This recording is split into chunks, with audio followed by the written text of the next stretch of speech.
السلام علیکم ورحمۃ اللہ وبرکاتہ۔ اس طرح کی مزید انبیٹیبل ویڈیوز دیکھنے کے لیے ہمارے اس چینل ایٹرنل فیتھ کو سبسکرائب کریں۔ آپ کا شکریہ۔ اطاعت کرو اللہ کی اور اطاعت کرو اللہ کے رسول کی، وَأُولِي الْأَمْرِ مِنْکُمْ، اور جو تم میں سے صاحب امر ہیں، صاحب اختیار، تم میں سے، مسلمانوں میں سے۔ لیکن اگر تمہارا کہیں اختلاف ہو جائے، فَإِن تَنَازَعْتُمْ فِي شَيْءٍ فَرُدُّوهُ إِلَى اللَّهِ وَالرَّسُولِ، تو اس کو لوٹا دو اللہ اور اس کے رسول کی طرف۔ اس لیے کہ مستقل اطاعتیں وہی دو ہیں، اللہ کی اور اس کے رسول کی۔ اصلاً تو اطاعت صرف اللہ کی ہے، رسول کی اطاعت بھی اللہ کے نمائندے کی حیثیت سے ہے۔ باقی یہ کہ وہ اپنی جگہ پر ایک مستقل بذات اطاعت ہے، اللہ کی اطاعت، اللہ کے رسول کی اطاعت۔ یہی وجہ ہے کہ لفظ اطیعوا کو دہرا کر لائے، اطیعوا اللہ و اطیعوا الرسول۔ تیسری اطاعت جو ہے اولی الامر منکم، یہ مستقل نہیں ہے، لہذا اطیعوا کا لفظ تیسری مرتبہ نہیں آیا۔ یہ بھی ہو سکتا تھا کہ اطیعوا ایک ہی مرتبہ آتا اور اسی اطیعوا کے تحت اللہ کی اطاعت، رسول کی اطاعت اور اولی الامر کی اطاعت جو ہے سب کو جمع کر دیا جاتا، جیسے ایک بریکٹ ہوتی ہے، اس بریکٹ سے باہر جو رقم ہے وہ اندر کی تمام رقوم کے ساتھ ضرب کھا جائے گی۔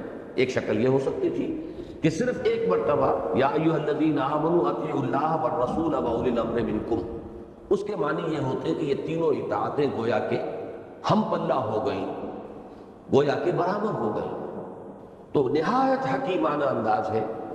تیسری شکل یہ ہوتی کہ اطیعوا کو تینوں مرتبہ لاتے، اطیعوا اللہ واطیعوا الرسول واطیعوا اولی الامر منکم، اس میں بھی وہی شکل پیدا ہو جاتی کہ تینوں اطاعتیں گویا کہ مساوی ہو جاتی۔ یہاں درمیانی شکل اختیار کی گئی، اطیعوا کو دو جگہ لائے، تیسری مرتبہ نہیں، اطیعوا اللہ واطیعوا الرسول واولی الامر منکم۔ اور پھر جب تمہارا اختلاف ہو جائے تو لوٹاؤ اللہ اور اس کے رسول کی طرف، اس لیے کہ مستقل اطاعتیں وہی دو ہیں، فیصلہ ان کے حوالے سے ہوگا، اللہ کا حکم، اللہ کے رسول کا حکم۔ یہ ہے در حقیقت اس کے تحت، اس کے لیے بہترین مثال جو ہے اس نظام کو جب ہم عملاً اختیار کریں گے تو کیا شکل ہوگی اس دور میں۔ ایک تو میں نے ہمیشہ بہت ہی خراج تحسین ادا کیا ہے، میں نہیں جانتا کہ وہ کون صاحب تھے جنہوں نے پاکستان کے دستور میں ایک دفعہ شامل کی۔ اس دفعہ کے الفاظ انتہائی حکیمانہ ہیں۔ No legislation will be done repugnant to the Quran and the Sunnah، کہ یہاں کوئی قانون سازی کتاب و سنت کے منافی نہیں کی جا سکے گی۔ ان الفاظ میں بڑی حکمت مضمر ہے، بلکہ اس سے پہلے یہ نوٹ کر لیجئے کہ ہمارے ہاں اللہ کے فضل و کرم سے پہلے قرارداد مقاصد پاس ہوئی، اس نے گویا کہ پہلا حق ادا کر دیا کہ سوورنٹی اللہ کی ہے، حاکمیت اللہ کی، یہ بات اس میں تسلیم کر دی گئی، اگرچہ وہ دستور میں شامل نہیں تھی۔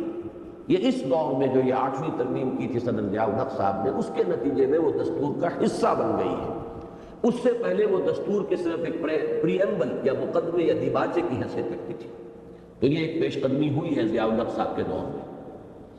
دوسرے یہ کہ ایک دفعہ جو تھی جس میں کہ یہ بات کہ کوئی قانون سازی اللہ کی کتاب اور اس کے رسول صلی اللہ علیہ وسلم کی سنت کے منافی نہیں کی جا سکے گی، یہ گویا کہ اس دفعہ کا مضمون ہے۔ No legislation will be done repugnant to the Quran and the Sunnah۔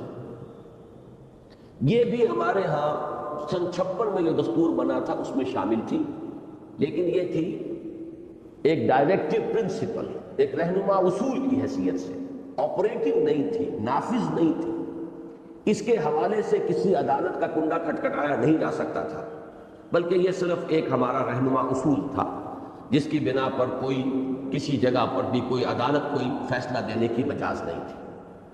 لیکن یہ کہ اگر یہ دفعہ 100% نافذ کر دی جائے، کوئی ریزرویشن نہ ہو، اس لیے کہ اگر ایک استثناء بھی ہے تو کل میں سے ایک شے بھی نکل گئی تو پھر وہ جز رہ گیا، کل نہ رہا۔ دین میں سے ہم نے کسی ایک شے کو بھی مستثنیٰ کر دیا تو گویا کہ دین کے حصے ہم نے کر دیے، اور یہ وہ بہت بڑا جرم ہے جس کی سزا قرآن مجید میں سورہ بقرہ میں ان الفاظ میں آئی ہے، افتؤمنون ببعض الکتاب وتکفرون ببعض فما جزاء من یفعل ذلک منکم الا خزی فی الحیاۃ الدنیا ویوم القیامۃ یردون الی اشد العذاب۔ کیا تم ہماری کتاب کے ایک حصے کو مانتے اور ایک کو نہیں مانتے؟ تو جو کوئی بھی یہ طرز عمل اختیار کرے گا اس کی سزا اس کے سوا کچھ نہیں کہ انہیں دنیا میں ذلیل و خوار کر دیا جائے اور قیامت کے دن بدترین اور شدید ترین عذاب میں جھونک دیا جائے۔ وَمَا اللَّهُ بِغَافِلٍ عَمَّا تَعْمَلُونَ، اللہ غافل نہیں ہے اس سے کہ جو کچھ تم کر رہے ہو۔ تو اس میں استثناء نہیں ہوگا۔ ادخلوا فی السلم کافہ، پورے کے پورے دین میں، پورے کے پورے اسلام میں داخل ہونا ہوگا۔ تو پہلا تقاضا تو پورا کیا نظری اعتبار سے حاکمیت کی بحث کا، وہ تو قرارداد مقاصد نے طے کر دیا۔ دوسرا تقاضا پورا ہو جاتا ہے اسلامی ریاست کا اگر یہ ایک دفعہ جو ہے اسے 100% نافذ کر دیا جائے۔ No legislation will be done repugnant to the Quran and the Sunnah, کہ اس ملک میں کوئی قانون سازی کتاب و سنت کے منافی نہیں کی جا سکے گی۔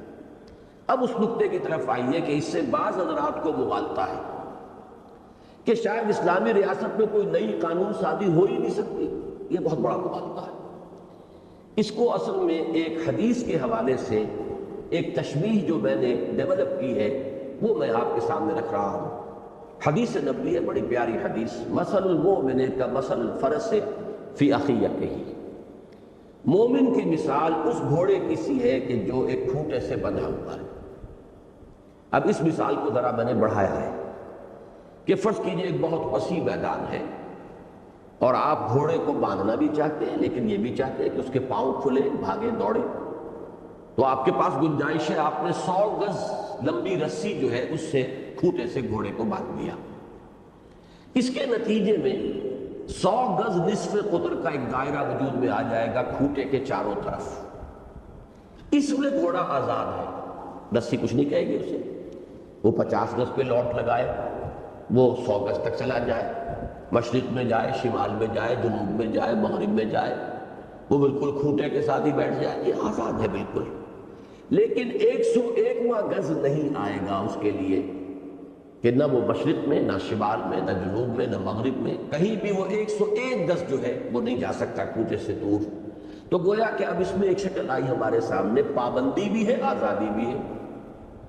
اس دائرے کے اندر اندر آزاد اور اس دائرے کی حدود کے باہر پابند، اس سے آگے بڑھ نہیں سکتا، تجاوز نہیں کر سکتا۔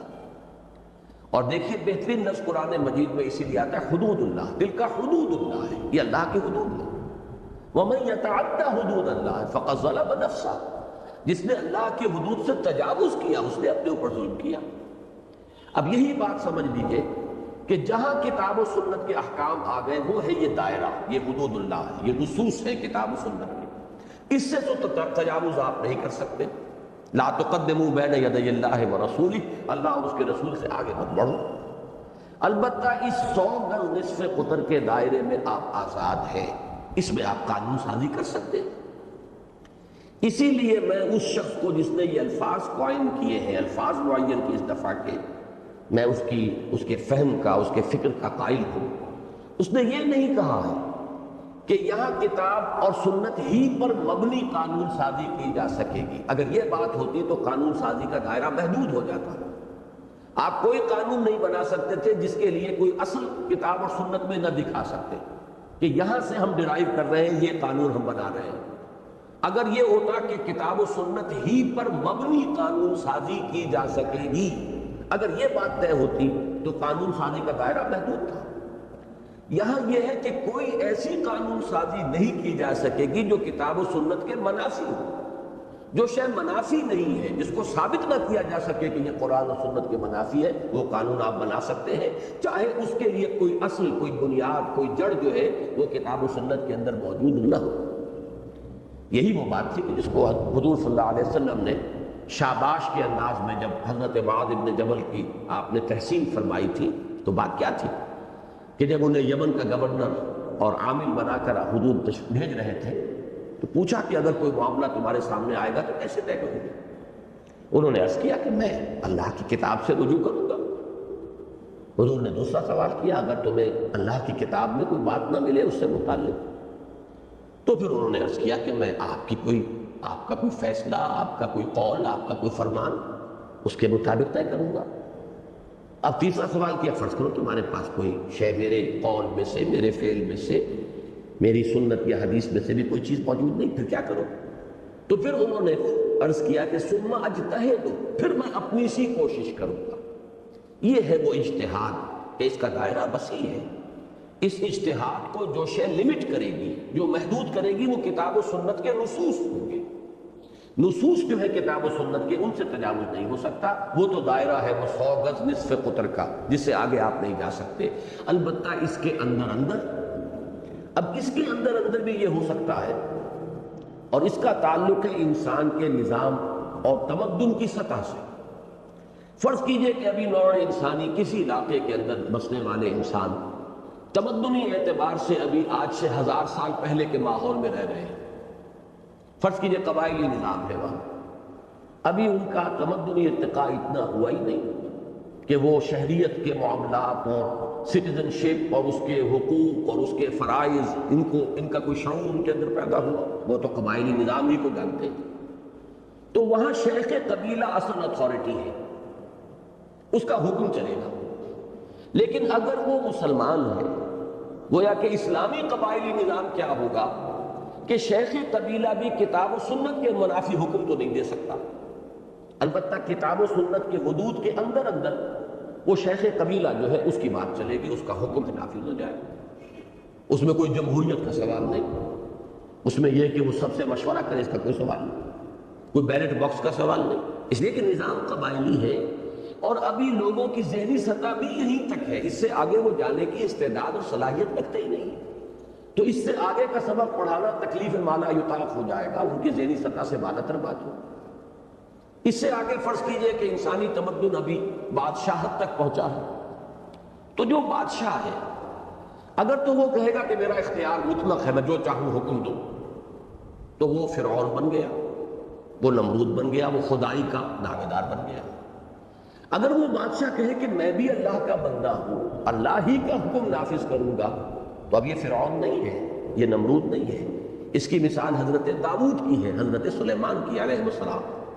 اگر وہ بادشاہ بھی خود اللہ کا بندہ ہے، اللہ کے احکام کی پیروی کرتا ہے اور اللہ کے احکام کے منافی کوئی حکم نہیں دیتا، البتہ یہ کہ جہاں اللہ اور اس کے رسول کے کسی حکم کی خلاف ورزی نہیں ہوتی، وہاں وہ اپنا حکم دیتا ہے، تو یہاں بھی اس کو بھی ہم غیر اسلامی نہیں کہیں گے، یہ شرک نہیں ہے۔ البتہ نوع انسانی اب تمدن ارتقاء کے ذریعے سے جس مقام تک پہنچ چکی ہے، وہاں انسان کے اندر، عوام کے اندر ایک شعور پیدا ہو چکا ہے کہ ہم کسی انسان کا حکم کیوں مانیں۔ یہ بات صحیح ہے، وہ بھی 2 ہاتھوں اور 2 پاؤں والا اور 2 آنکھیں اور 2 کان رکھنے والا ہے، اور ہمارے بھی 2 کان ہیں، 2 آنکھیں ہیں، اور ہمارے بھی 2 پاؤں ہیں، 2 ہاتھ ہیں، تو اس کو یہ بالادستی کیسے حاصل ہو جائے گی؟ اگر یہ شعور پیدا ہو گیا ہو کسی معاشرے میں، تو پھر اب شکل کیا ہوگی کہ اب ایک جمہوری نظام وجود میں آئے گا۔ وہ جمہوری نظام اگر مطلق جمہوریت ہے جس میں عوام کی حاکمیت ہے، تو وہ کفر اور شرک ہے۔ اگر وہ اسلامی جمہوریت ہے، تو جیسے اسلامی بادشاہت ہوتی تھی، ایسے ہی اب اسلامی جمہوریت کا دور ہے کہ اس میں یہ طے کر دیا جائے گا کہ عوام کے نمائندے قانون سازی کر سکتے ہیں باہمی مشورے سے، جہاں 51% ہو گئے فیصلہ کر سکتے ہیں، لیکن ان کا کوئی فیصلہ اللہ اور اس کے رسول کے حدود سے تجاوز نہیں کرے گا، تو یہ اسلامی جمہوریت ہو جائے گی۔ گویا کہ اب جو دور ہے وہ یہ ہے کہ اس 100 گز نصف قطر کے دائرے میں کسی ایک شخص کی بات نہیں چلے گی، اور کسی شیخ قبیلہ کا حکم نہیں چلے گا، کسی بادشاہ کا حکم نہیں چلے گا، بلکہ اب یہ جو شہری ہیں اس کے اندر بسنے والے، ان کی مجموعی رائے سے طے ہوگا کہ مباحات میں سے کون سی شے کو اختیار کریں، کون سی کو اختیار نہ کریں۔ یہ ہے وہ شے کہ جس کو قرآن مجید نے ایک اصول کی حیثیت سے سورہ شورى میں بیان کر دیا، امرہم شورى بینہم۔ یہ امرہم میں ہے، امر اللہ میں نہیں۔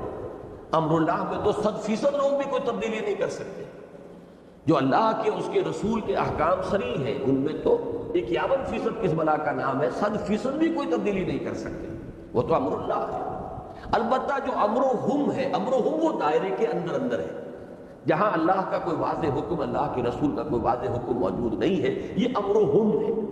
اب اس امرہم میں کسی ایک فرد واحد کی بات نہیں چلے گی، بلکہ وہاں لوگوں کے باہمی مشورے سے، اور اس میں ظاہر بات ہے کہ اقلیت اور اکثریت کا معاملہ ہو سکتا ہے کہ جس رائے کی طرف زیادہ تعداد میں لوگوں کا رجحان ہو، جبکہ دونوں چیزیں مباح ہیں، حرام کوئی شے تو ہے نہیں، یہ بھی مباح، یہ بھی مباح، تو مباحات میں سے کس کو اختیار کیا جائے، کس کو ترک کیا جائے، اس کے فیصلے کا دار و مدار عوام کی اکثریت پر ہو سکتا ہے۔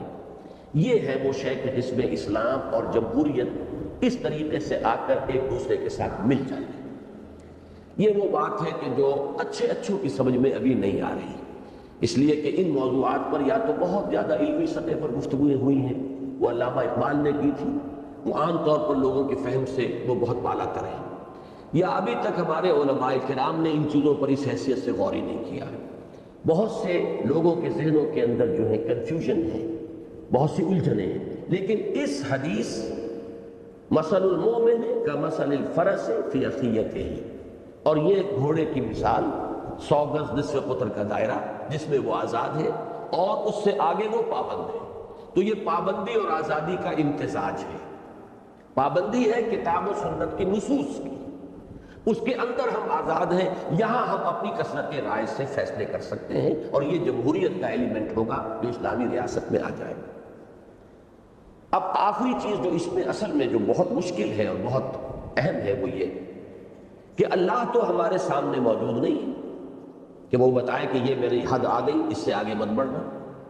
وہ تو ہمارے پاس کتاب اللہ ہے، نہ رسول صلی اللہ علیہ وسلم بنفس نفیس، اس مسئلے کو چھوڑ دیجیے حیات النبی کا مسئلہ. لیکن بہرحال اس عالم ظاہر میں تو وہ موجود نہیں ہے کہ وہ بتائیں کہ اب یہ میرا حکم ہے. جب تک حضور صلی اللہ علیہ وسلم بنفس نفیس موجود تھے تو آپ کا فرمان ہی در حقیقت آخری بات تھی. تو اب کیا کریں گے؟ کون طے کرے گا کہ آیا کسی معاملے میں کتاب و سنت سے تجاوز ہو گیا یا نہیں ہو گیا؟ اس کا فیصلہ کون کرے گا؟ یہ ہے اصل میں اس دور کا دوسرا اسلامی ریاست سے متعلق مشکل ترین مسئلہ. اس میں ایک دور میں ہمارے ہاں، بلکہ میں اس سے پہلے ہی عرض کر دوں کہ ایک تصور وہ ہے کہ جو آیت اللہ خمینی صاحب نے پیش کیا، وہ یہ ان کے دو تصور آئے ہیں. ایک تو یہ کہ خود انہوں نے نائب امام کی حیثیت اختیار کی. امام کا قول آخری ہوتا ہے، ان کے نزدیک امام معصوم ہوتا ہے. بہرحال وہ ہمارا تصور نہیں ہے، میں ان کا تصور بیان کر رہا ہوں. اور امام کا نائب جو ہے گویا کہ اسے بھی وہی اختیارات حاصل ہیں کہ جو نائب جو امام کو ہوتے ہیں. ہمارے لیے یہ تصور بھی سرے سے ناقابل قبول ہے. دوسری بات انہوں نے کہی ولایت الفقیہ، کہ اصل میں یہ حق جو ہے فقہاء کا ہے، مجتہدین کا ہے، جو قانون اسلامی کے ماہرین ہیں، ان کے ہاتھ میں حکومت ہونی چاہیے، اس لیے کہ وہ فیصلہ کر سکتے ہیں کہ کیا چیز قرآن و سنت کے منافی ہے اور کیا چیز قرآن و سنت کی حدود کے اندر ہے. یہ بات وزنی معلوم ہوتی ہے دلیل کے اعتبار سے. لیکن اس کا جو نتیجہ نکلے گا وہ یہ ہے کہ ایک خاص طبقے کی حکومت قائم ہو جائے گی، جس کا نام تھیوکریسی ہے جدید پولیٹیکل سائنس میں، کہ ایک خاص طبقہ ہے، ان کی حکومت قائم ہو گئی اور ان کے ہاتھ میں آخری اختیار و اقتدار آ گیا. جو بھی اس دور کے تمدنی ارتقاء کا تقاضا ہے، جمہوریت، اس کی یہ نفی ہو جائے گی. جو سنی جو پولیٹیکل تھاٹ ہے، اہل سنت کا جو شعور اور فکر ہے سیاسی، اس میں چونکہ نہ تو امام معصوم کی گنجائش ہے، نہ اس میں کسی ایک طبقے کی حاکمیت کا کوئی تصور موجود ہے. تو اب سوال پیدا ہوتا ہے کہ یہاں کون طے کرے گا؟ تو اس کی جو بھی صورت ممکن نظر آتی ہے اور جو اس دور کے جو معروف انداز ہے لوگوں کے سوچنے کے اور بات کو قبول کرنے کے اور سمجھنے کے، اس کے ساتھ مطابقت رکھتی ہے، وہ یہ ہے کہ یہ سپریم کورٹ جو ہے عدالت عالیہ ملک کی، اس کا حق ہے. جس طرح دستور میں شہریوں کے حقوق معین کیے گئے اور اس کی کسٹوڈین جو ہے وہ ہائر کورٹس ہیں، اعلیٰ عدالتیں ہیں. فرض کیجئے کوئی کمشنر، کوئی گورنر، کوئی اور ڈپٹی کمشنر میرے کسی حق پر دسترازی کرتا ہے تو مجھے حق حاصل ہے شہری کی حیثیت سے کہ دستور میں جو میرا حق ہے معین، اس کے حوالے سے میں عدالت کا کنڈا کٹاؤں کہ دستور جو ہے پاکستان کا وہ مجھے یہ حق دیتا ہے، اور فلاں شخص جو ہے حکومت پاکستان کا کارندہ وہ یا نمائندہ وہ میرے اس حق کو سلب کر رہا ہے تو میری دادرسی کی جائے. اسی طریقے سے جب دستور میں یہ طے ہوگا کہ کوئی قانون سازی نہیں کی جائے گی کتاب و سنت کے منافی، تو یہ دستور کی ایک شے ہے، اور دستور کی کسٹوڈین، اس کی امین، اس کی محافظ ہوتی ہے سپیریئر کورٹ. لہذا اس کے لیے بھی مرافعہ وہاں کیا جائے گا کہ جناب دستور میں یہ طے ہے کہ کتاب و سنت کے منافی قانون نہیں بن سکتا، اور یہ پارلیمنٹ قانون بنا رہی ہے، میں ثابت کرتا ہوں کہ یہ کتاب و سنت کے منافی ہے. اس کا موقع اسے ملے گا، علماء کرام کے لیے موقع ہوگا، وہ جائیں آرگو کریں، دلائل دیں، ثابت کریں کہ یہ کتاب و سنت کے منافی ہے. فوری طور پر اس میں یہ اشکال ذہن میں آتا ہے کہ وہاں جو کورٹس ہیں ان کے اندر تو جو جج بیٹھے ہوئے ہیں وہ تو کتاب و سنت کے وہ ماہرین نہیں ہیں، لیکن یہ بات ہم اس وقت کے لیے نہیں کر رہے ہیں، ہم تو اصولاً ایک جدید اسلامی ریاست کا ڈھانچہ کیا بنے گا گفتگو اس پر کر رہے ہیں۔ تو اصولاً یہ سمجھیے جب اسلامی ریاست قائم ہو جائے گی تو اس کے جج بھی تو جاہل نہیں ہوں گے، اس کے قاضی ہوں گے، اس کے ججز جو ہوں گے، ان کی تعلیم و تربیت کا نظام بھی وہ ہوگا کہ ان کی بنیادی دینی تعلیم ہو، وہ ماہر بنے۔ ایک شخص کو گلی میں چلتے ہوئے پکڑ کر تو آج بھی جج نہیں بنا دیا جاتا، اس کے لیے کوئی تربیت ہے، اس کی تعلیم ہے، اس کے معیارات معین ہیں۔ تو اسلامی ریاست جب اسلامی انقلاب کے بعد اپنے تمام جہتوں سمیت وجود میں آئے گی، اس میں تو کوئی اشکال ہے ہی نہیں کہ اس وقت یہ صورتحال بالکل قابل عمل ہوگی، 100% جو ہے یہ پریکٹیکیبل اور یعنی جو بھی نظام ہے اس کو چلانے کے تقاضے پورے کرے۔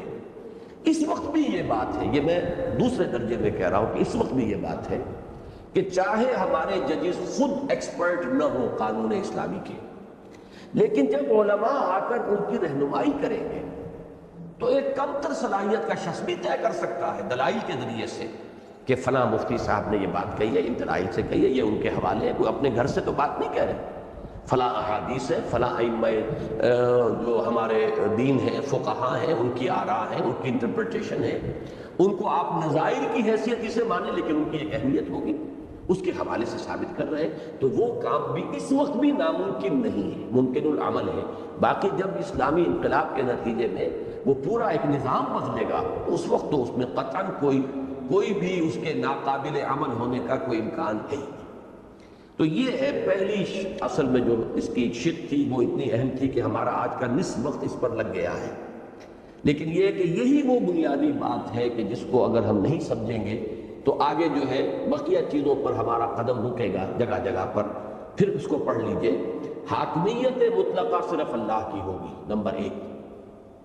چنانچہ کوئی قانون سازی اللہ کی کتاب اور اس کے رسول صلی اللہ علیہ وسلم کی سنت کے منافی نہیں کی جا سکے گی، اور اعلیٰ عدالتوں کو پورا اختیار ہوگا کہ کتاب و سنت کے منافی ہر قانون کو بلا استثناء کل عدم قرار دے دیں۔ تو میں نے اب تک جو کچھ بات کہی ہے وہ ان کے 3 جملے ہیں، یہ ان 3 جملوں کی وضاحت ہے۔ اس کے ساتھ اب ذرا آپ 5ویں شق کے اوپر آ جائیے فوراً۔ وحدانی یا فیڈرل یا کنفیڈرل نظام ریاست اور اسی طرح صدارتی یا پارلیمانی طرز حکومت میں سے کسے اختیار کیا جائے، اس کا فیصلہ عوام کی کھلی رضامندی پر منحصر ہوگا، اس لیے کہ ان میں سے کوئی بھی نہ دینی اعتبار سے لازمی ہے نہ حرام یا ناجائز۔ اس لیے کہ یہ جو نظام ہے یونیٹری اور وحدانی، ایک مرکز اور پورا علاقہ اسی کے تابع ہو، براہ راست جو ہے گورنرز ہوں اور اس کے تحت نظام چل رہا ہو، ایک فیڈرل کے فیڈریٹنگ یونٹس ہوں، صوبے کہہ لیں، اسٹیٹس کہہ لیں، امریکہ میں انہیں اسٹیٹس کہا جاتا ہے، یہاں جو ہے وہ جو ہمارے ہاں صوبے کا لفظ چلا آ رہا ہے، ان کو کچھ نہ کچھ داخلی طور پر اختیار ہو، آزادی ہو، آٹونومی ہو، اوپر پھر مل جل کر یہ ایک نظام بنائے، اسے فیڈرل کہتے ہیں۔ جہاں ان یونٹس کو بہت زیادہ آزادی ہو جاتی ہے، صرف محدود چند معاملات میں وہ اوپر جا کر جڑے رہیں، وہ کانفیڈرل ہے، کنفیڈریشن جسے کہتے ہیں۔ یہ تینوں نظام نہ اسلام نے انہیں لازم کیا نہ ان میں سے کسی کو حرام قرار دیا، یہ گویا کہ مباحات کے دائرے میں ہے، آپ کے اپنے حالات کے حوالے سے آپ جس طرح چاہیں اس کو طے کر لیں۔ اگرچہ جو خلافت راشدہ کا نظام ہے وہ یونیٹری تھا، وہ فیڈرل نہیں تھا، وہ یونیٹری تھا، لیکن وہ ہم پر لازم نہیں ہے، ہم اپنے حالات کے مطابق ہم طے کر سکتے ہیں، اور یہ ضرور بات ہوگی کہ ہم کوشش ہمیں یہ کرنی ہوگی کہ ہم فیڈرل کی طرف آگے، یونیٹری یا وحدانی کی طرف آگے بڑھیں، لیکن باہمی رضامندی سے۔ اگر ہم آغاز کرتے ہیں اس وفاقی طرز حکومت سے، نظام ریاست سے، لیکن یہ کہ ہمارا آپس میں اعتماد اتنا بڑھتا چلا جائے، اخوت اور محبت پیدا ہو جائے، ایک دوسرے پر اعتماد ہو کہ کوئی کسی کے حق کو ہڑپ کرنے کی فکر نہیں کر رہا ہے، تو ہو سکتا ہے کہ ارتقاء کر کے ہم وحدانی ہی کی طرف چلے جائیں۔ اور خلافت راشدہ یقیناً وحدانی نظام تھا، ان دونوں باتوں کو ذہن میں رکھیے، لیکن فیڈرل یا کنفیڈرل یہ بھی کوئی حرام یا ناجائز نہیں ہے کسی نص کے ذریعے سے، کسی نص سے قرآن و سنت کے منہ سے، لہذا مباحات کے دائرے میں رہیں گی، آپ انہیں اختیار کر سکتے ہیں۔ اسی طرح دوسری دو اصطلاحات پوری دنیا میں مروج ہیں۔ جمہوریت کے دو پیٹرن ہیں، دو نظام ہیں۔ ایک ہے پارلیمانی، ہم اسی کے واقف ہیں، اس لیے کہ انگلستان کا نظام پارلیمانی ہے، اور ہم نے چونکہ 100 برس گزارے ہیں اس انگریز کی حکومت کے تحت۔ براہ راست حکومت جو تھی تاج برطانیہ کی وہ 90 برس رہی، 1857 سے 1947 تک۔ اس سے پہلے بھی 100 برس ہم تقریباً انگریزوں کے غلام رہے، بہت بڑا حصہ ہندوستان کا۔ تو ہماری ساری جو تربیت ہوئی ہے وہ اسی کے تحت ہوئی ہے، اور سن 1936 سے انگریز نے ہمیں تدریجاً جو ہے اس نظام کا ایک تجربہ کرنے کا بھی موقع دیا تھا، کہ سب سے پہلے صوبائی حکومتیں بنی ہیں 1937 کے اندر، 36 میں الیکشن ہوا تھا، تو گویا کہ یوں سمجھیے 50 برس کا ہمارا اپنا تجربہ بھی ہے۔ اس لیے لوگ پارلیمانی کی رٹ لگاتے ہیں۔ باقی دنیا میں اس وقت عظیم ترین جمہوریت جو ہے وہ امریکہ کی ہے، اور وہ صدارتی نظام ہے۔ صدارتی نظام میں صدر جو ہے اس کے پاس اختیارات زیادہ ہوتے ہیں، وہ پارلیمنٹ کا ہر وقت محتاج نہیں ہوتا، اسے جو 5 سال کے لیے وقت ملا ہے اس میں اس کا اختیار چلتا ہے۔ چاہے آپ کو معلوم ہے کہ امریکہ میں دونوں ہاؤسز جو ہے سینٹ وغیرہ، اس کے اندر اکثریت جو ہے وہ تو ہے ڈیموکریٹس کی، اور صدر جو ہے وہ ہوتا ریپبلکن کا نظام چلتا۔ تو میں یہ سمجھتا ہوں کہ علمی اعتبار سے میں پھر کہوں گا کہ صدارتی نظام اسلام کے مزاج سے قریب تر ہے، یعنی صدارتی وحدانی نظام میرے نزدیک اسلام کے مزاج اور خلافت راشدہ کے نظام سے زیادہ قریب تر ہے، لیکن لازم نہیں ہے۔ پارلیمانی نظام بھی اختیار کیا جا سکتا ہے، اور یہ بہرحال لوگوں کی، چونکہ یہ نص قرآن اور سنت سے متعلق شے نہیں ہے، لہذا امرہم شورا بینہم کے تحت ہی آ جائے گا، اور اس میں لوگوں کا اختیار، لوگوں کی پسند، لوگوں کا چوائس، جو وہ اپنی کثرت رائے سے ظاہر کرے وہ فیصلہ کن ہوگا۔ تو یہ 5ویں شق یہ ہو گئی کہ وحدانی یا فیڈرل یا کنفیڈرل نظام ریاست، اور اسی طرح صدارتی یا پارلیمانی طرز حکومت میں سے کسی اختیار کیا جائے، اس کا فیصلہ عوام کی کھلی رضامندی پر منحصر ہوگا، اس لیے کہ ان میں سے کوئی بھی نہ دینی اعتبار سے لازمی ہے اور نہ حرام یا ناجائز۔ اب آئیے دوسری شق، ریاست کے کامل شہری صرف مسلمان ہوں گے۔ یہ بھی بڑی کڑوی گولی ہے جو اس دور میں لوگوں کے حلق سے نیچے نہیں اترتی، اس لیے کہ جمہوریت کے جو تصورات دنیا میں اس وقت ہیں وہ ہے نیشنلزم کی بنیاد پر، نیشنل ڈیموکریسیز ہیں یہ، اور نیشن کا تصور ان کے ہاں یہ ہے کہ ایک ملک میں رہنے والے سب ایک قوم ہیں، مذہب ہو، نسل ہو، زبان ہو، رنگ ہو، ان سب سے بالا تر وہ سب ایک قوم ہے، ہر فرد شہری ہے اس قوم کا۔ امریکن نیشن، اس میں بلیکس بھی ہیں، اس میں وائٹس بھی ہیں، اس میں کوئی اٹلی سے آیا ہوا ہے، کوئی اسپین سے آیا ہوا ہے، یہ تو سب امیگرینٹس کا ملک ہے امریکہ، سب کے سب 200-250 برس پہلے جو ہے یورپ سے وہاں گئے تھے۔ لیکن یہ کہ کسی کی نسل، کسی کا مذہب، کسی کا عقیدہ، کسی کی بولی، کوئی جو ہے اس میں نہیں آئے گی زیر بحث، ہر شخص گویا کہ امریکن نیشن کا ایک فرد ہے، یہی دنیا میں ہے۔ اور اسی کی نفی کی تھی علامہ اقبال نے اپنی اس مشہور نظم میں وطنیت میں، کہ قوم وطن سے بنتی ہے، اس کی نفی کی۔ اسلام میں اس حد تک تو بات صحیح ہے کہ نسل یا رنگ یا پیشے یا جنس یا زبان کی بنیاد پر نہ کوئی اعلیٰ ہے نہ ادنا، یہ تو پہلا نقطہ تھا جو ہم نے سماجی نظام کے ضمن میں اس پر بحث کی تھی۔ لیکن اسلام ایک تقسیم کرتا ہے کہ ایک ہے مسلم، ایک ہے غیر مسلم۔ اسلامی ریاست چونکہ نظریاتی ریاست ہے، یہ قومی ریاست نہیں ہے، نظریاتی ریاست ہے۔ اس کے جغرافیائی حدود تو ہوں گے، جہاں بھی کہیں ہوگی اس کے حدود اربع ہوگا، اس کے بارڈرز ہوں گے، لیکن اس کی اصل اساس ان جغرافیائی حدود پر نہیں ہے بلکہ نظریے پر ہے۔ تو جو اس نظریے کے قائل ہیں وہ علیحدہ ہو جائیں گے، جو نظریے کے قائل نہیں ہیں وہ علیحدہ ہو جائیں گے۔ یہ ڈویژن نظریاتی ہے، یہ تقسیم جو ہے نظریاتی ہے۔ یہ تقسیم اس طرح کی نہیں ہے کہ نسل کو آدمی بدل نہیں سکتا، اسی طریقے سے رنگ کو آدمی بدل نہیں سکتا، لیکن یہ تو آپ عقیدہ بدل سکتے ہیں، نظریہ بدل سکتے ہیں۔ ایک شخص ابھی کمیونسٹ تھا، اب وہ کمیونزم کو چھوڑتا ہے اور وہ اسلام لے آتا ہے، اسلام کو قبول کرتا ہے۔ ایک شخص ابھی ہندو تھا، ابھی وہ ہندو مت کو چھوڑتا ہے، اسلام لے آتا ہے۔ جیسے ہی اسلام لے آئے گا وہ برابر کا شہری ہو گیا۔ لیکن یہ ہے کہ ایک تقسیم اسلامی ریاست میں رہے گی، مسلم اور غیر مسلم۔ مکمل شہری صرف مسلمان، اس لیے کہ جب نظریاتی ریاست ہے تو اس کے چلانے میں اور خصوصاً قانون سازی میں اس شخص کو کیسے شامل کیا جا سکتا ہے جو اسلامی کو نہیں مانتا، اس نظریے کو نہیں مانتا، جو اس اصول ہی کو نہیں مانتا کہ کتاب و سنت کے نصوص جو ہے ان کے اندر اندر ہمیں رہنا ہے، وہ حدود ہی کو نہیں مانتا۔ تو بالکل منطقی بات یہ ہے کہ کامل شہری جو اس میں قانون سازی اور اس کے اندر پالیسی بنانے کے جو معاملات ہیں ان میں تو جو دخیل ہوں گے صرف وہ ہوں گے جو اس نظریے کو تسلیم کرتے ہیں، یعنی مسلمان ہیں۔ البتہ غیر مسلم وہاں پر ایک پروٹیکٹڈ مائنورٹی، ایک محفوظ اقلیت جس کی حفاظت کی جائے، وہ ایک امانت کے درجے میں ہوں گے اسلامی ریاست میں۔ ان کی جان، مال، آبرو، اس کا وہی تحفظ ہوگا جو کسی مسلمان کا ہوگا، اس میں کوئی فرق نہیں۔ غیر مسلم کی جان بھی اسلامی ریاست کا جو ذمہ شہری ہے غیر مسلم، وہ بھی اس کی جان کی بھی اتنی ہی حفاظت ہوگی جتنی کسی مسلمان کی جان کی، اس کے مال کو بھی وہی حفاظت حاصل ہوگی جو کسی مسلمان کے مال کو، اس کی عزت اور آبرو کو بھی وہی حفاظت حاصل ہوگی جو کسی مسلمان کی عزت اور آبرو۔ جہاں تک عقیدے کا تعلق ہے، مذہب کا تعلق ہے، اپنے نظام عبادات کا تعلق، اس میں کامل آزادی ہوگی، جسے چاہے پوجے، جس کو چاہے مانے۔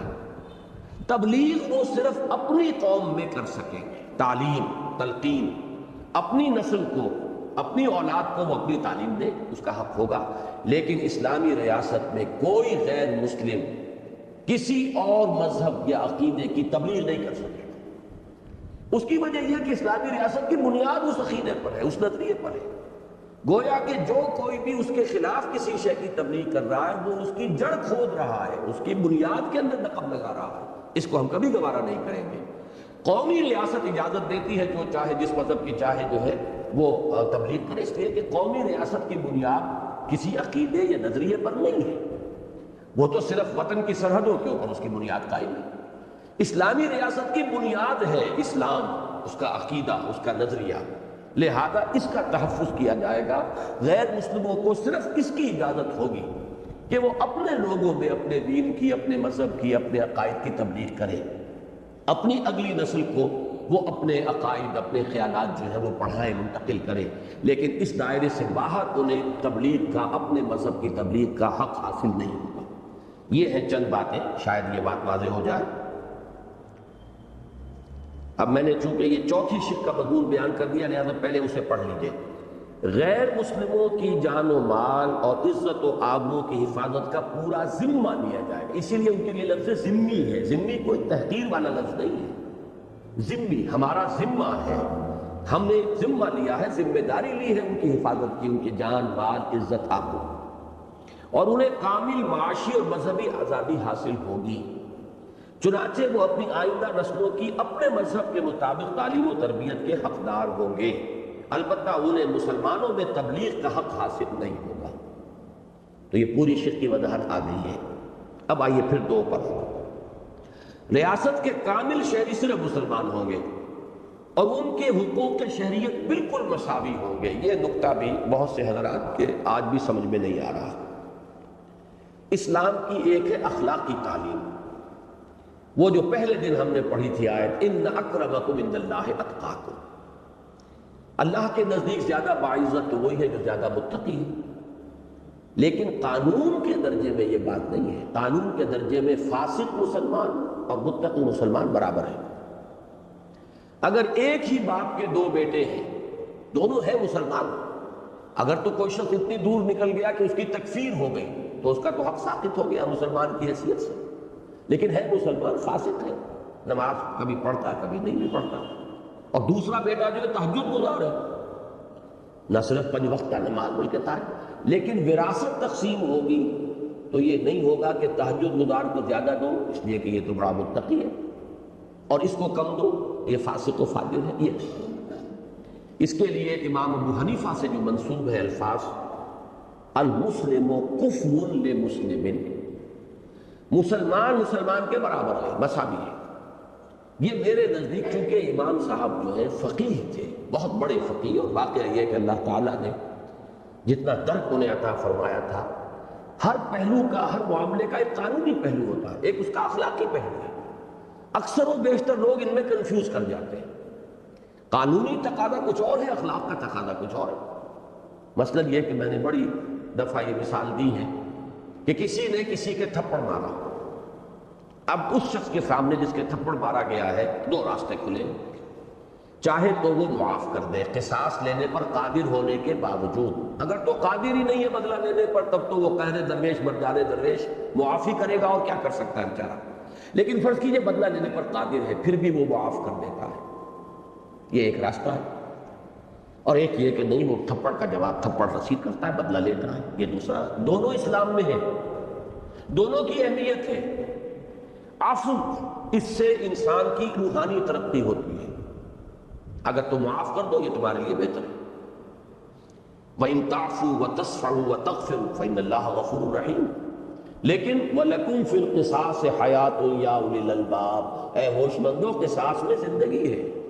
یہ نظام دنیا کا بگڑ جائے گا اگر قصاص نہ ہو۔ ایک آدمی نے ایک کے تھپڑ آج مارا ہے، اس کو جوابی تھپڑ رسید نہیں ہوا، کل وہ کسی اور کے 2 مارے گا، پھر اسے معاف کر دیا گیا، آگے وہ کسی کو 3 لگائے گا۔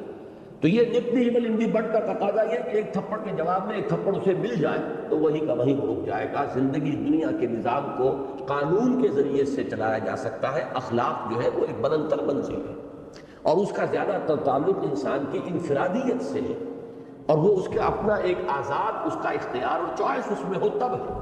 بہرحال وہ علیحدہ بحث ہے۔ اسی طرح سمجھیے کہ تقویٰ اپنی جگہ، اور عوام میں اس کو تعلیم اور تلقین کے ذریعے سے یہ روح پیدا کی جائے کہ وہ انتخابات میں صرف متقی لوگوں کو ووٹ دیں، ذمہ داریاں سونپے انہی کو جو اللہ سے ڈرنے والے، جو صاحب کردار ہوں۔ یہ تعلیم کے ذریعے ہوگا، تلقین کے ذریعے سے ہوگا۔ قانونی کوئی معیار آپ نہیں بنا سکتے کہ فلاں متقی ہے اور فلاں متقی نہیں ہے، لہذا قانون اور دستور کی سطح پر تمام شہری مسلمان مساوی ہوں گے۔ یہ پہلی بات تو آئی تھی، ریاست کے کامل شہری صرف مسلمان ہوں گے۔ دوسری بات، اور ان کے حقوق شہریت بالکل مساوی ہوں گے، برابر ہوں گے۔ المسلم کفر لمسلم، ہر مسلمان دوسرے مسلمان کا کفر ہے دستوری اور قانونی سطح پر، اور وہ اسلام کے اصول مشاورت کے مطابق باہمی مشورے سے ملک کے نظام کو چلائیں گے۔ یہ اسلام کا جو اصول مشاورت ہے، اس کے بارے میں تھوڑی سی وضاحت کر دوں کہ اس کی 2 شکلیں ایک دوسرے سے قدرے مختلف ہیں۔ حکومت اور ریاست کی سطح پر مشاورت کچھ اور ہے، اور ایک جماعت بنی اگر دین کے کام کے لیے اور دین کے غلبے کی جد و جہد کے لیے، انقلاب برپا کرنے کے لیے، اس کے لیے مشاورت کا نظام مختلف ہے۔ اس کی وجہ کیا ہے؟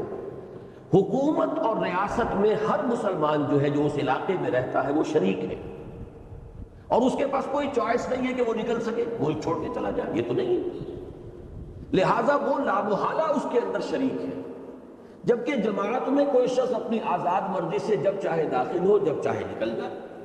جماعت کی کوئی، اس کے لیے ٹیکنیکل ٹرم یہ ہے کہ کوئی ٹیریٹوریل جورسڈکشن نہیں ہے، کوئی علاقائی اس کا جو ہے وہ دائرہ اختیار نہیں ہے جماعت کا، جبکہ حکومت کا ایک علاقائی دائرہ اختیار ہوتا ہے، اس کی ٹیریٹوریل جورسڈکشن ہے۔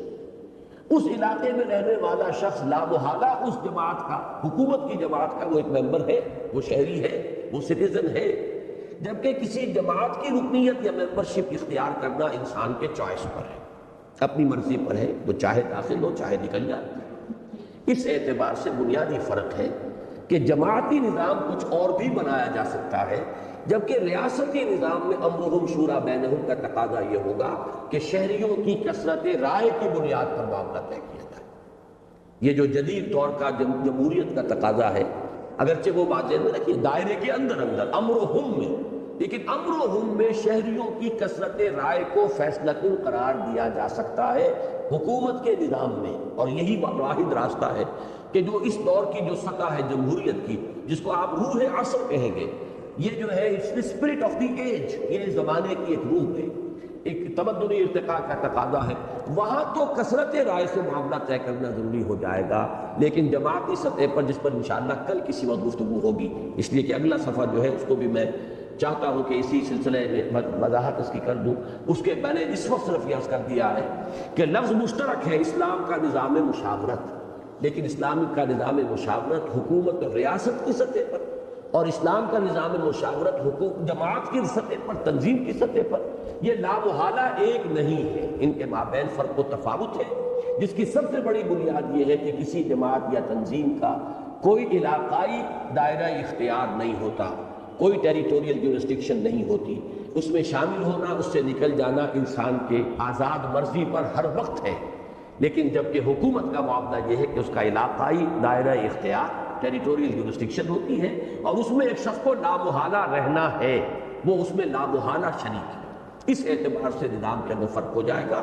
باقی اصول جو ہے وہ طے ہو گیا کہ ریاست کے کامل شہری صرف مسلمان ہوں گے، اور ان کے حقوق شہریت بالکل مساوی ہوں گے، اور وہ اسلام کے اصول مشاورت کے مطابق باہمی مشورے سے ملک کے نظام کو چلائیں گے۔ نمبر 3، قانون کی نگاہ میں سب برابر ہوں گے، اور کوئی شخص حتیٰ کہ صدر ریاست بھی قانون سے بالا تر نہ ہوگا۔ یہ اسلام کی بہت بڑی بات ہے، جس کو آج تک جو سب سے زیادہ جمہوری اور سب سے زیادہ ترقی یافتہ ممالک ہیں وہ بھی یہاں نہیں پہنچ پائے۔ وہ صدر مملکت کو کچھ تحفظات دیتے ہیں، انہیں عدالت میں طلب نہیں کیا جا سکتا، اس کا ایک مقام ہے، گویا کہ مقدس مقام ہے اس کا، اس کی ذات جو ہے اس کا معاملہ بھی اس کو تحفظات دیے جائیں گے۔ لیکن یہ کہ اسلام میں نہیں ہے۔ اسلام میں یوں سمجھیے کہ وہ روح جمہوریت اس انتہا تک پہنچی ہے، اس بلندی تک جس تک کہ ابھی نوع انسانی کی رسائی نہیں تھی۔ اسی لیے علامہ اقبال کے وہ شعر میں بارہا پڑھا کرتا ہوں کہ ہر کجا بینی جہان رنگ و بو، آنکھ از خاکش برویت آرزو، یا ضرور مصطفیٰ اورا بہاست، یا حلول اندر تلاش مصطفیٰ است۔ جہاں کہیں ہمیں کوئی خیر، کوئی بھلائی، کوئی روشنی نظر آ رہی ہے جس سے کہ انسان کے اندر ایک جذبہ اور امنگ انگڑائیاں لیتا ہے، اس کے اندر ترقی کی ایک جو ہے امنگ پیدا ہوتی ہے، یہ سارا خیر، یہ ساری روشنی یا تو نور مصطفیٰ سے مستعار لی گئی ہے صلی اللہ علیہ وسلم، یا ابھی انسان اس رخ پر آگے بڑھ رہا ہے اور ابھی تلاش میں ہے کہ اس مقام تک پہنچ جائے جس مقام پر کہ محمد رسول اللہ صلی اللہ علیہ وسلم نے نوع انسان کو پہنچایا تھا۔ تو یا حلول اندر تلاش مصطفیٰ، گویا کہ یہ جو بھی ارتقائی عمل ہے یہ ابھی اس مقام تک پہنچنے کے لیے ہاتھ پاؤں مار رہا ہے جس پر کہ محمد رسول اللہ صلی اللہ علیہ وسلم نے آج سے 1400 برس قبل نوع انسانی کو پہنچا دیا تھا۔ اور اس میں یہ ہے کہ کوئی صدر مملکت، کوئی خلیفہ راشد بھی قانون سے بالا تر نہیں تھے۔ حضرت علی کا مقدمہ خارج ہو گیا، مدعی کی حیثیت سے عدالت میں پیش ہوئے، اور صرف اس لیے کہ ان کے پاس گواہ کوئی نہیں تھا، یا بیٹا یا غلام، اور قاضی نے کہا کہ بیٹے اور غلام کی گواہی آپ کے حق میں قابل قبول نہیں ہے، کوئی اور گواہ ہو تو پیش کیجیے۔ حضرت علی نے فرمایا کوئی اور گواہ نہیں ہے، مقدمہ خارج ہے۔ حالانکہ کوئی بھی بقائم ہوش و حواس اور بسلامتی ایمان و اسلام یہ شک نہیں کر سکتا تھا کہ حضرت علی جھوٹ بول سکتے، معاذ اللہ ثم معاذ اللہ ثم معاذ اللہ۔ لیکن قانون قانون ہے، اگر وہ قانون میں حق ثابت نہیں ہو رہا تو پھر وہ ثابت قانون عدالت ڈگری نہیں دے سکتی۔ جیسے کہ حضور نے فرمایا تھا صلی اللہ علیہ وسلم کہ لوگوں تم میں سے بعض لوگ تمہارے مقدمات میرے سامنے پیش ہوتے ہیں، بعض لوگ زیادہ چرب زبان ہوتے ہیں، وہ اپنی بات کو زیادہ پیش کر سکتے ہیں۔ آج کل یوں کہیے کہ اچھے وکیل کو ہائر کر سکتے ہیں جو اپنی خطابت اور طلاقت لسانی سے جج کے اوپر جو ہے اثر انداز ہو جاتا ہے۔ تو میں جو فیصلہ جو بھی میرے سامنے حقائق لائے جاتے ہیں اس کے مطابق فیصلہ کر دیتا ہوں، لیکن لوگوں یاد رکھو اگر تم کوئی غلط فیصلہ میری عدالت سے کروا کر لے گئے تو اگر فرض کیجئے زمین پہ کوئی قطعہ تھا، کوئی ٹکڑا تھا، پلاٹ تھا، اس کے بارے میں جھگڑا تھا، تو اگر تم نے ایک غلط فیصلہ، غلط ڈگری حاصل کر لی میری عدالت سے، تو جان لو کہ میری عدالت سے بھی جو تم لے کر جا رہے ہو وہ جہنم کا ٹکڑا لے کر جا رہے ہو، وہ تمہارا حق نہیں بنے گا، اس لیے کہ محمد نے فیصلہ کر دیا معاذ اللہ صلی اللہ علیہ وسلم۔ تو یہ اصول ذہن میں رکھیے کہ کوئی شخص بالا تر قانون سے نہیں ہے، قانون فیصلہ کرے گا، اور کوئی شخص جو ہے جیسا کہ ہمارے ہاں ابھی تک چلا آ رہا ہے، صدر ریاست کو حق حاصل ہے، عدالت نے کسی شخص کو پھانسی کی سزا دی ہے اور وہ ان کی جان بخشی کرنے کا اختیار کرتے ہیں۔ کسی صدر مملکت کو یہ حق اسلام کے روح سے حاصل نہیں، عدالت کا فیصلہ ہے، عدالت کا فیصلہ وہ آخری ہو۔ جان بخشی کرنے کا حق اگر ہے تو مقتول کے ورثاء کو ہے، وہ چاہے تو معاف فرما دے، وہ چاہے تو دیت وصول کر لے، خون بہا لے لے، لیکن یہ ہے کہ اس کا حق کسی گورنر، کسی صدر ریاست، کسی پرائم منسٹر، کسی کو حاصل نہیں۔ بہرحال تیسری چیز یہ ہوئی کہ قانون کی نگاہ میں سب برابر ہوں گے، اور کوئی شخص حتیٰ کہ صدر ریاست بھی قانون سے بالا تر نہ ہوگا۔